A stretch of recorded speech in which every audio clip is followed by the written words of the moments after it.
अस्सलाम वालेकुम। वालेकुम सलाम सर।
अस्सलाम वालेकुम। अब्दुल वालेकुम मन्नान। सलाम। अब्दुल मन्नान। अब्दुल मन्नान।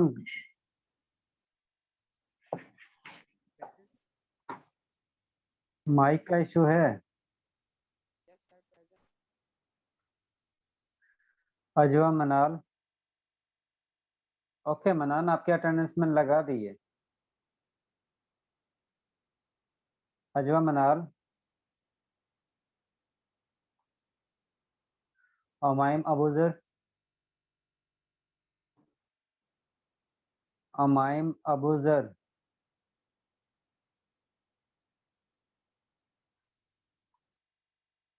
अंजा Javed.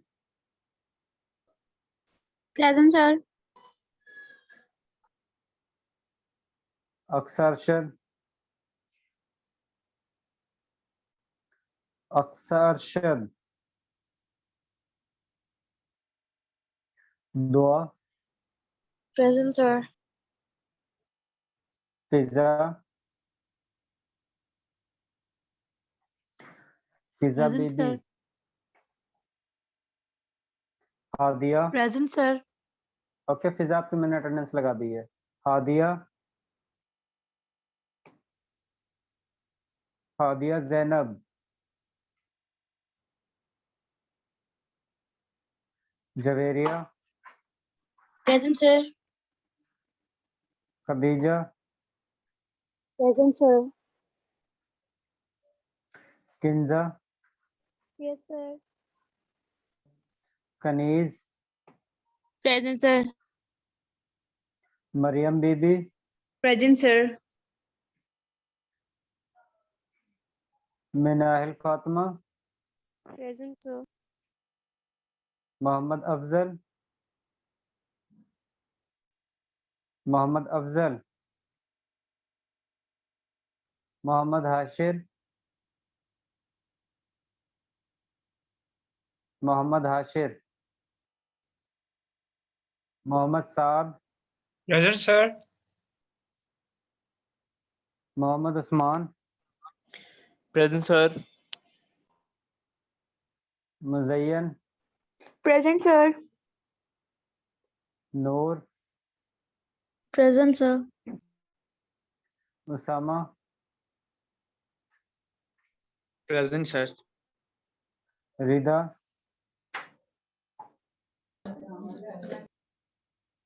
Present, sir. Romesa, okay Rida, Romesa,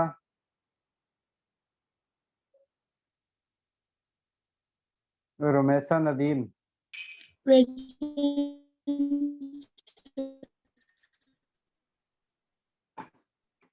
Samiullah, Present, sir. Present, sir. Okay Sami, Sana, Present, sir. Sir. Soha,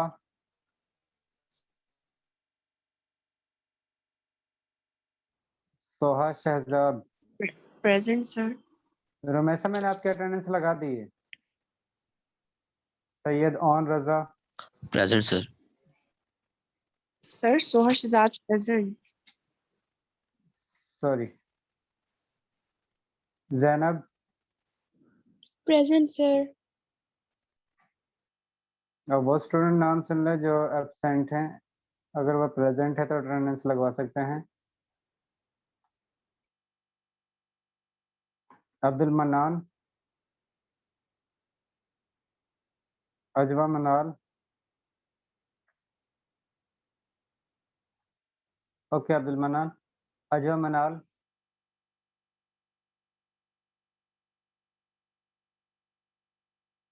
अमाइम,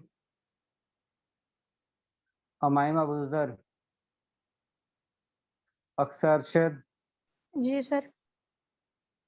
Hadiya Zainab,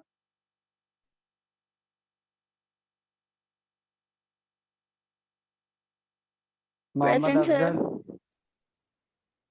Mohammad Afzal, Mohammad Hashir, Yes, sir. जी आज के लैब में अजवा मनाल एब्सेंट है और अमाइम अबूजर एब्सेंट है, बाकी सारे प्रेजेंट हैं। मोहम्मद अफजल आपकी अटेंडेंस लगा दी है, या अगर कुछ पूछना है तो पूछ सकते हैं।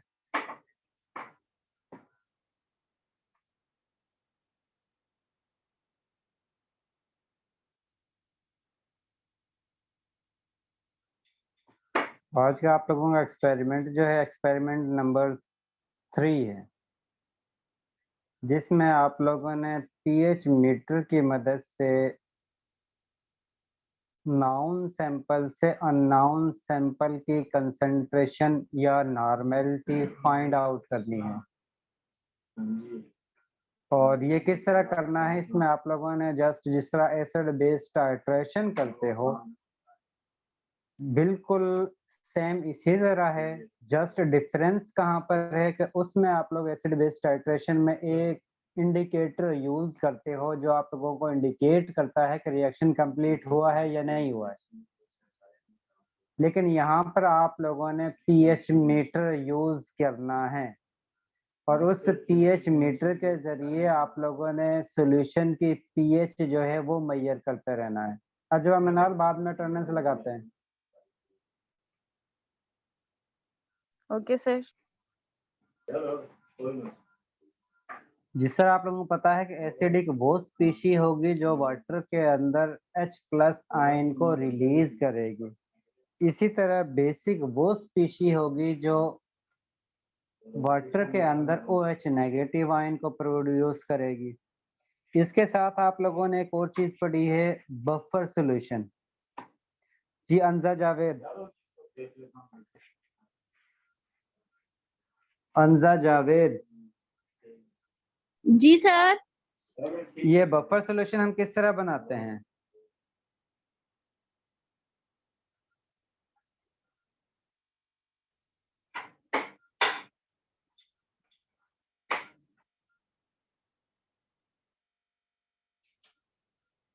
फिजा बेबी,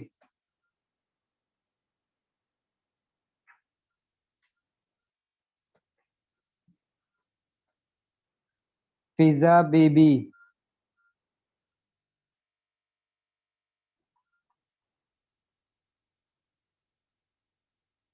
रिदा जैनब,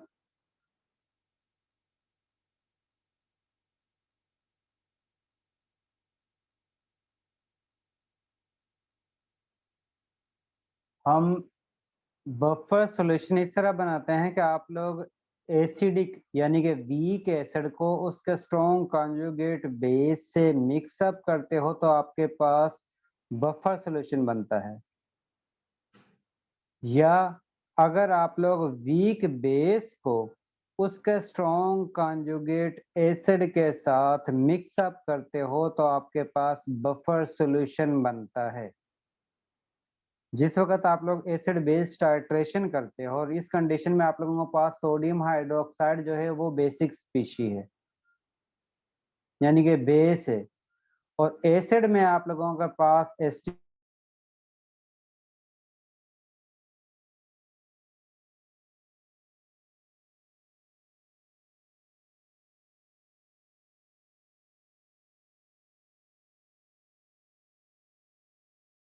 एक दफा आप लोगों ने स्ट्रॉन्ग एसिड को ऐड करना है और एक मर्तबा आप लोगों ने वीक एसिड को ऐड करना है। जिस वक्त आप लोग, क्योंकि आप लोगों के पास बेस जो है वो सोडियम हाइड्रोक्साइड है यानी कि स्ट्रॉन्ग बेस है, जिस वक्त जी साहब आप लोगों के पास सोडियम हाइड्रोक्साइड का सोल्यूशन होगा बीकर में, आप लोगों ने उसकी क्वांटिटी लेना है 50 ml, यानी कि 50 ml आप लोगों ने सबसे पहले सोडियम हाइड्रोक्साइड का सोल्यूशन लेना है और इस 50 ml सोडियम हाइड्रोक्साइड के सोल्यूशन में आप लोगों ने 5 ml एसिडिक सोल्यूशन ऐड करना है। पहले आप लोगों ने स्ट्रॉन्ग एसिड ऐड करना है। स्ट्रॉन्ग एसिड का मतलब है कि आप लोगों ने HCl का सोल्यूशन ऐड करना है और पीएच मीटर की मदद से आप लोगों ने इसकी वैल्यू जो है, जो पीएच मीटर पर रीडिंग आएगी वो आप लोगों ने नोट करते जाना है। सबसे पहले जिस वक्त आप लोगों ने सोडियम हाइड्रोक्साइड का सोल्यूशन लिया है 50 ml, उसमें आप लोगों ने ये पीएच मीटर को ऐड करना है। ऐड करने के बाद आप लोगों के पास रीडिंग हासिल होगी पीएच मीटर पर, और पीएच मीटर की जो शेप है वो इस जैसी होगी। क्या आप लोगों ने बीकर लिया, बीकर के अंदर आप लोगों ने सोडियम हाइड्रोक्साइड का 50 ml ऐड किया। ऐड करने के बाद ये इस तरह का आप लोगों के पास पीएच मीटर होगा।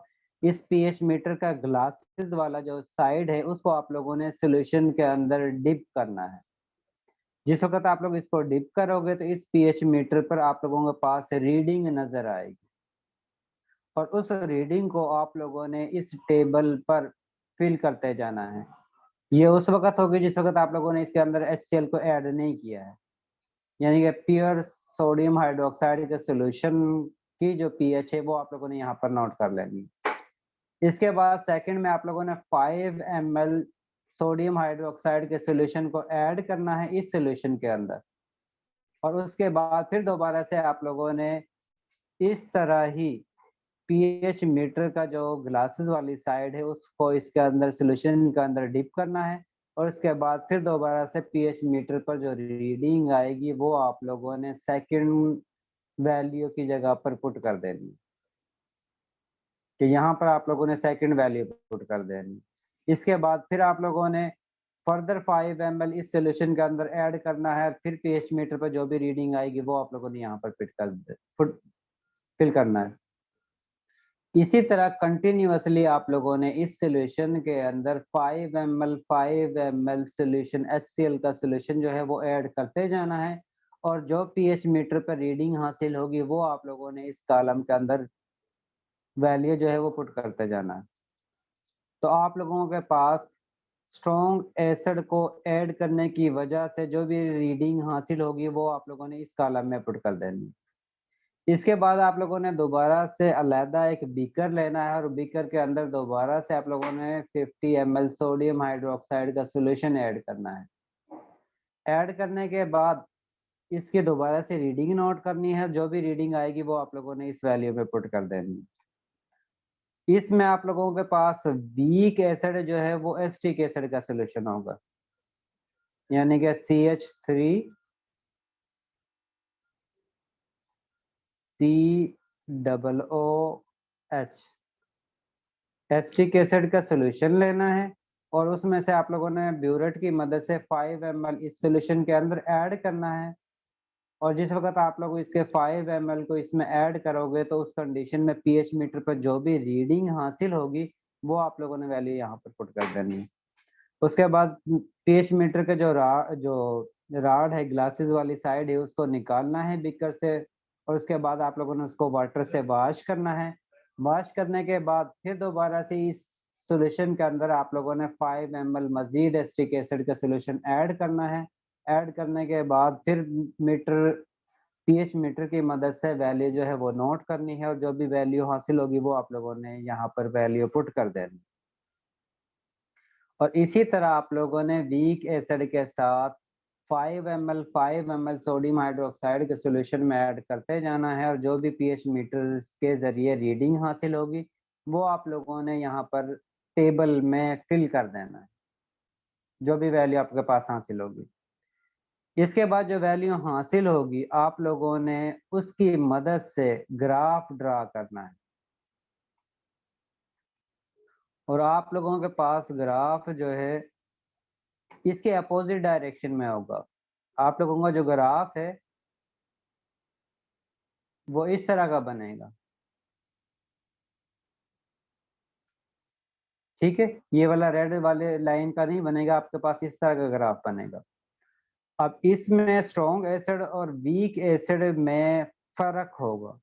आप लोग जब ड्रा करते हो तो उस कंडीशन में अगर आप लोगों ने स्ट्रॉन्ग एसिड और बेस को मिक्सअप किया है तो उस कंडीशन में आप लोगों के पास जो ग्राफ बनता है उसमें शार्प डिक्लाइन होता है, यानी कि इस तरह ग्राफ होगा, उसके बाद रैपिडली डिक्लाइन होगा। डिक्लाइन होने के बाद फिर दोबारा से ऑलमोस्ट कांस्टेंट वैल्यू होना शुरू हो जाएंगी। यानी कि इस तरह का ग्राफ आप लोगों के पास उस वक्त हासिल होगा जिस वक्त आप लोग सोडियम हाइड्रोक्साइड में एसिटिक एसिड ऐड करते हो। सॉरी, जिस वक्त आप लोग सोडियम हाइड्रोक्साइड के अंदर HCl का HCl यानी कि स्ट्रॉन्ग एसिड ऐड करते हो तो उस कंडीशन में आप लोगों के पास इस जैसा ग्राफ हासिल होता है। और अगर आप लोग सोडियम हाइड्रोक्साइड के सॉल्यूशन में एसिटिक एसिड यानी कि वीक एसिड ऐड करते हो तो उस कंडीशन में आप लोगों के पास इस जैसा ग्राफ हासिल होगा। अब इसमें शार्प डिक्लाइन है, इसमें जो है पहले जो है डिक्लाइन जो है वो बहुत ही कम होता है, यानी कि ना होने के बराबर है। उसके बाद फिर डिक्लाइन आएगा, डिक्लाइन के बाद फिर स्लाइटली यानी कि इतनी स्पीड के साथ इसमें वैल्यू जो है वो चेंज नहीं होती है as compared to strong acid and strong base के। इसकी रीजन ये होती है जिस वक्त आप लोग स्ट्रॉन्ग एसिड और स्ट्रॉन्ग बेस को मिक्स अप करते हो तो उसमें जस्ट न्यूट्रलाइजेशन का रिएक्शन होता है, लेकिन जिस वक्त आप लोग स्ट्रॉन्ग बेस को वीक एसिड के साथ मिक्स अप करते हो तो उस कंडीशन में आप लोगों के पास बफर सॉल्यूशन बन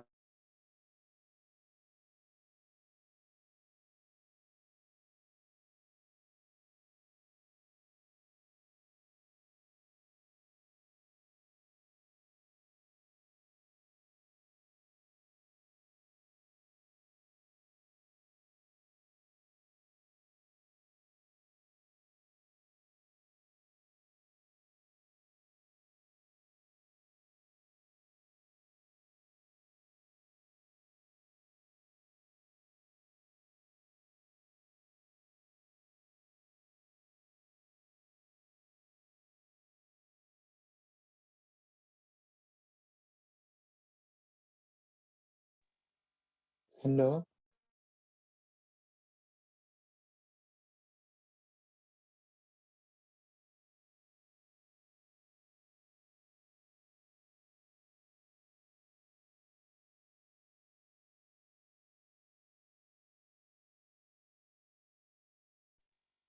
सर आवाज नहीं आ रही।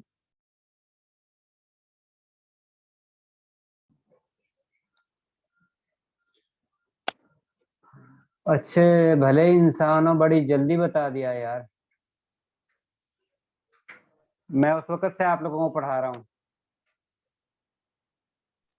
नहीं सर, अभी अभी हुआ है। नहीं सर, हुई अभी थी। बस 2-3 मिनट पहले। अच्छा, मैं ये कह रहा था कि जिस वक्त आप लोग एसिड और बेस को सारा मिक्स लेक्चर करते सुना हैं, है क्योंकि हमने। ठीक है, बेसिकली जब भी आप लोग ऐड करते हो बेस के अंदर वीक एसिड और स्ट्रॉन्ग एसिड, तो उसमें स्लाइटली वेरिएशन आती है। जिस वक्त आप लोग स्ट्रॉन्ग एसिड को स्ट्रॉन्ग बेस में मिक्स अप करते हो, तो उस कंडीशन में आप लोगों के पास इस जैसा ग्राफ बनता है, ठीक है, जिसमें आपके पास पहले ऑलमोस्ट कांस्टेंट वैल्यू और उसके बाद फिर शार्प चेंज आता है, उसके बाद फिर दोबारा से ऑलमोस्ट कांस्टेंट वैल्यू ही हासिल होती है। लेकिन जिस वक्त आप लोग स्ट्रॉन्ग बेस को वीक एसिड के साथ ऐड करते हो, तो उस कंडीशन में इसमें इतना शार्प चेंज नहीं आता है। इसकी रीजन मैंने आप लोगों को ये बताई है कि जिस वक्त आप लोग बफर सॉल्यूशन बनाते हो, यानी कि स्ट्रॉन्ग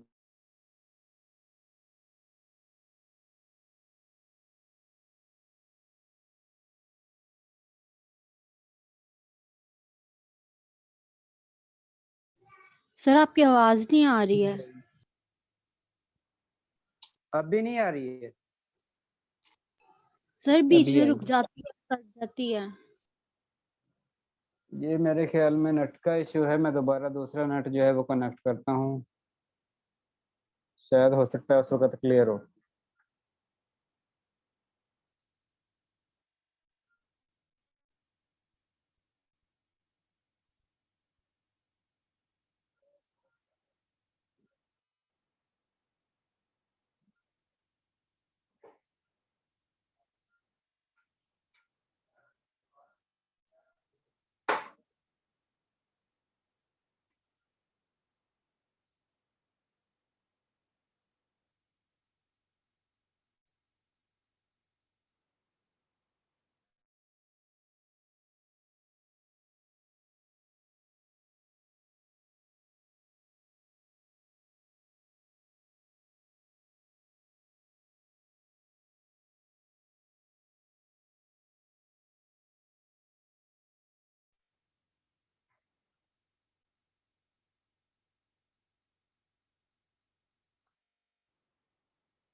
अजय, मेरी आवाज आ रही है? अभी आई है सर, आ रही है।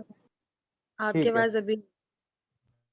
तो जिस वक्त हम स्ट्रॉन्ग बेस को वीक एसिड में मिक्स करते हैं या वीक बेस को स्ट्रॉन्ग एसिड में ऐड करते हैं, तो उस कंडीशन में हमारे पास बफर सॉल्यूशन बनता है।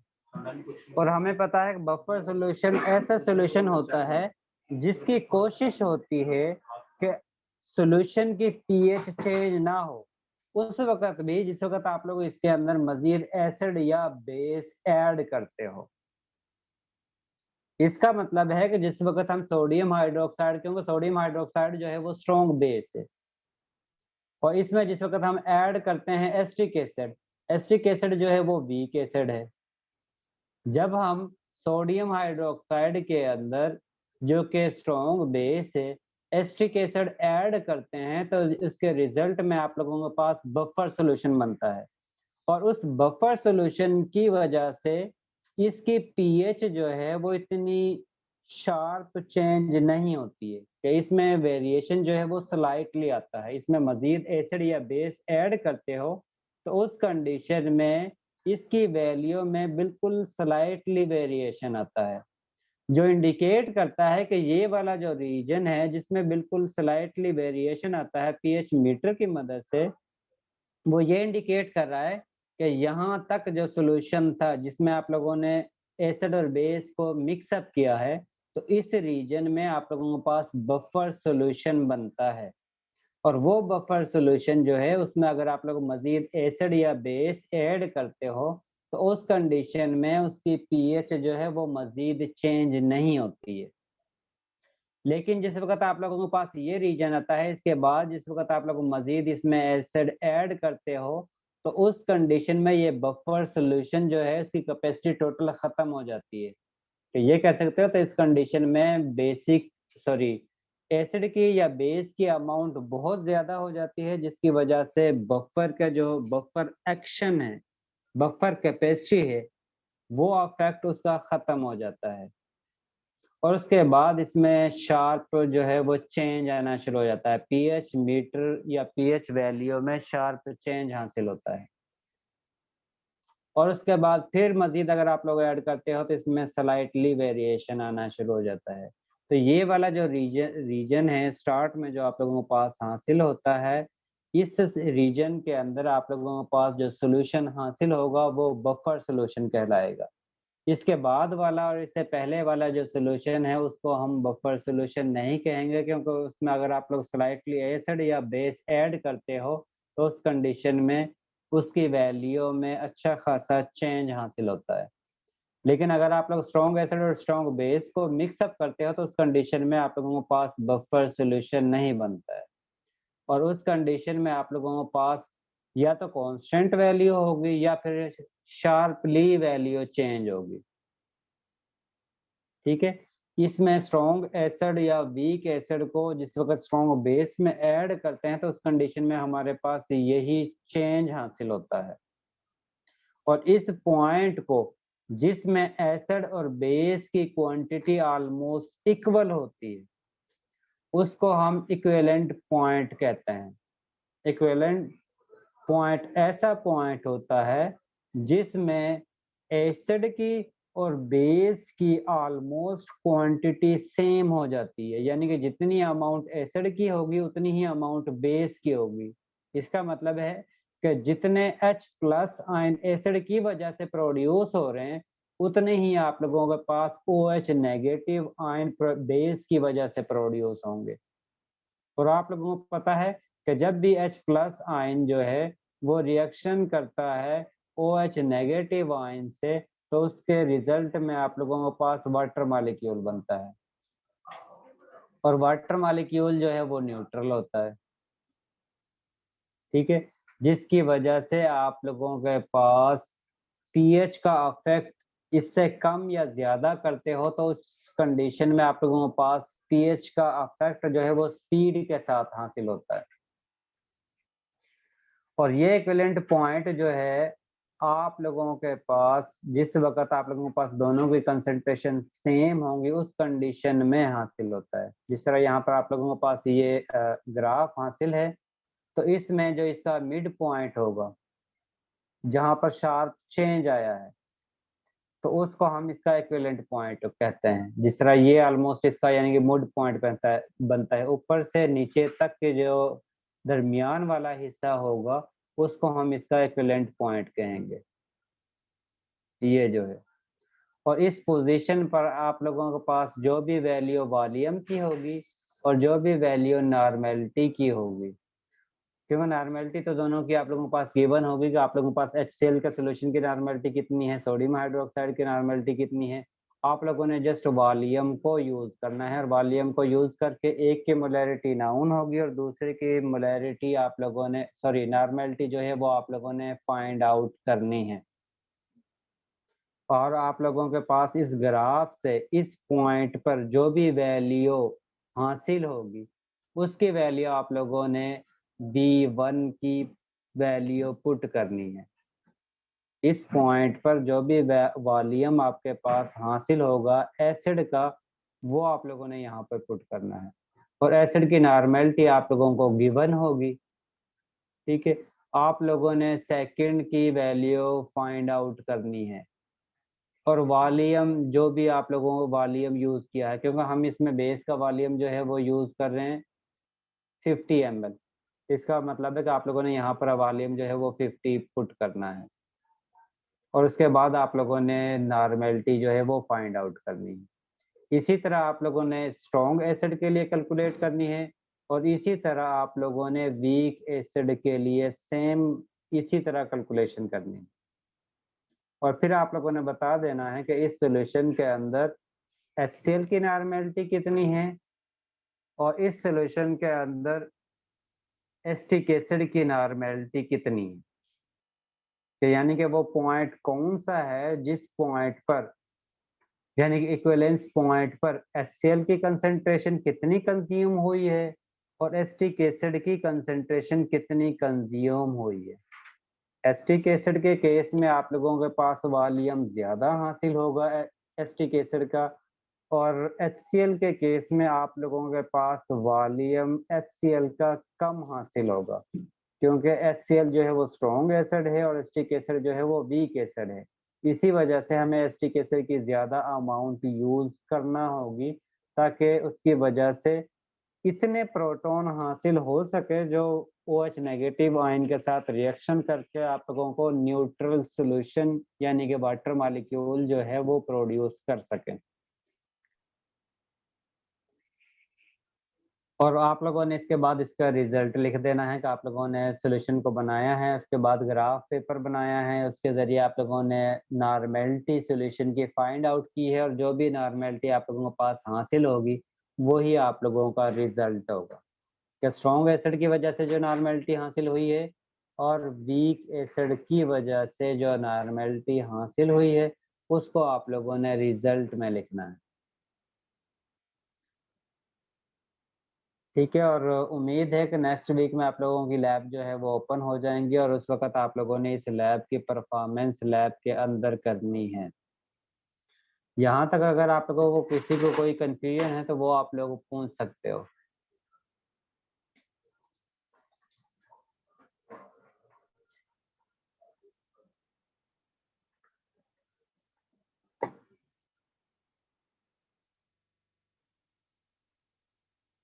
जी, किसी को कोई कंफ्यूजन नहीं है?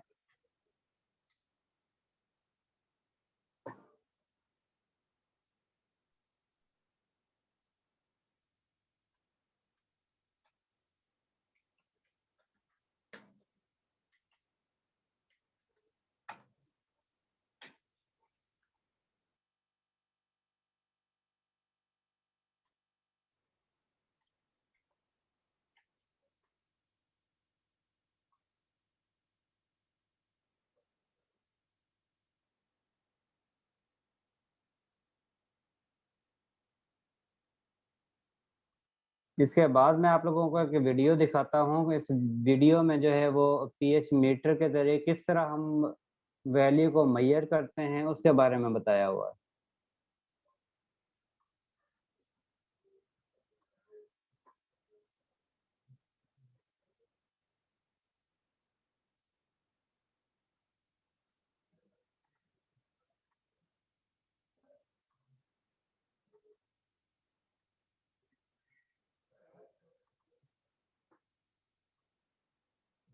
ये जो है वो पीएच मीटर का डिवाइस है।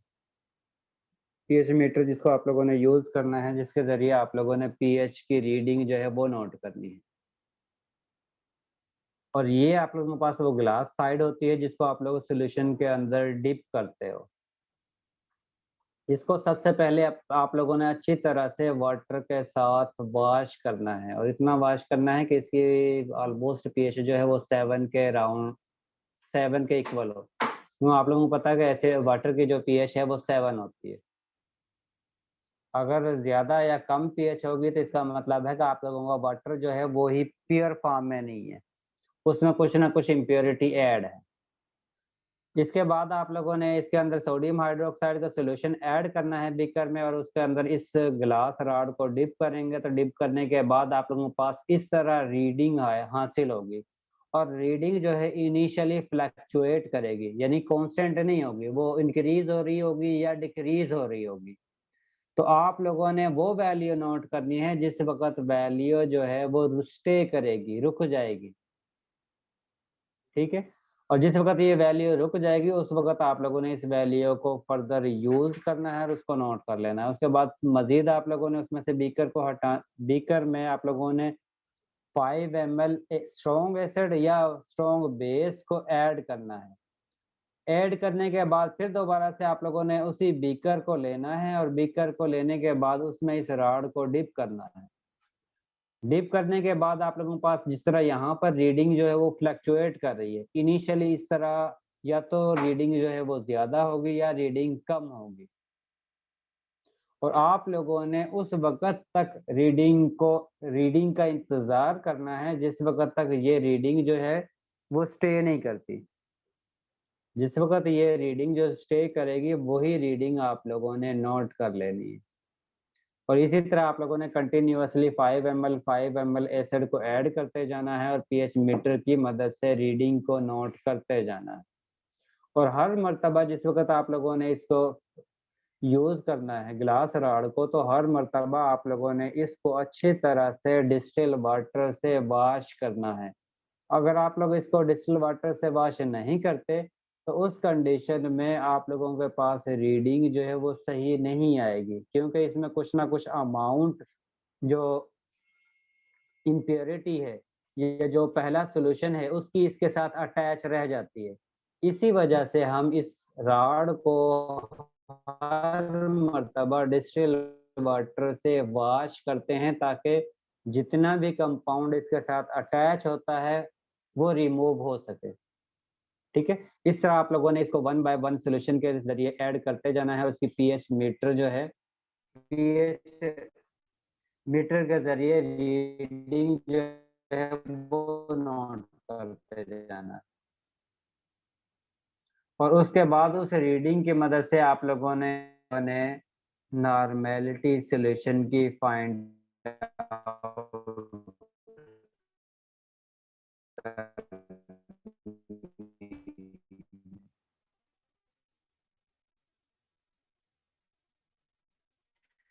जी, इसमें अगर किसी को कोई कन्फ्यूजन है तो वो आप लोग पूछ सकते हो। इसकी परफॉर्मेंस आप लोगों ने जिस वक़्त यूनिवर्सिटी ओपन होगी तो उस कंडीशन में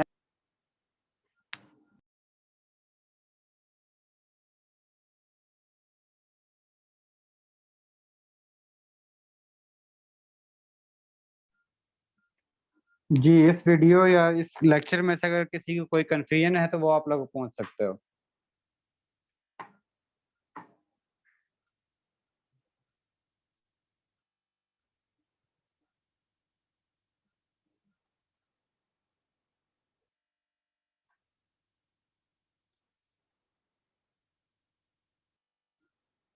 जी, किसी ने कुछ नहीं पूछना?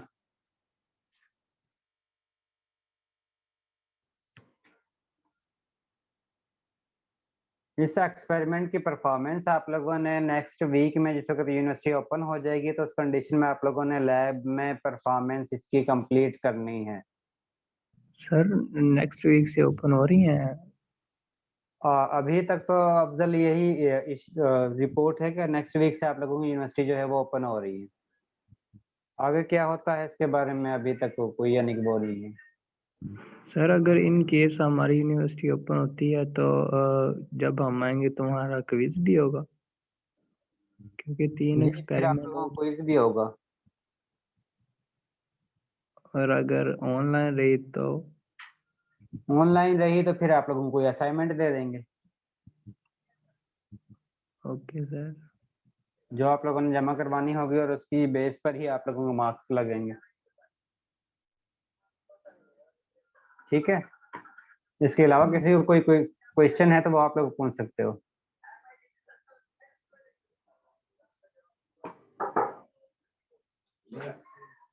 इसके बाद वो वाले स्टूडेंट जो एब्सेंट है, अगर वो प्रेजेंट है तो अटेंडेंस लगवा सकते हैं। सबसे पहले है अजवा मनाल। यस सर मैं प्रेजेंट हूँ। अजवा मनाल मैं प्रेजेंट कर देता हूँ। इसके बाद अमाइम अबूजर।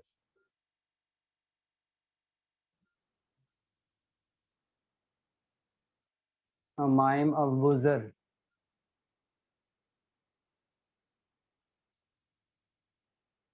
अमाइम के मेरे ख्याल में वो मैसेज भी आया हुआ है, उसने क्लास शायद ज्वाइन की है। हाँ, क्लास ज्वाइन की, शायद नेटवर्किंग का इशू है इसलिए उसने लीव किया है। आज की क्लास में सारे स्टूडेंट जो है वो प्रेजेंट है लैब के अंदर और कोई भी स्टूडेंट जो है वो एब्सेंट नहीं है।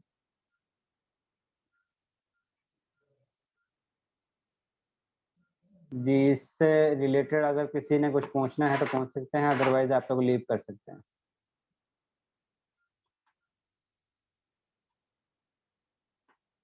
अल्लाह हाफिज।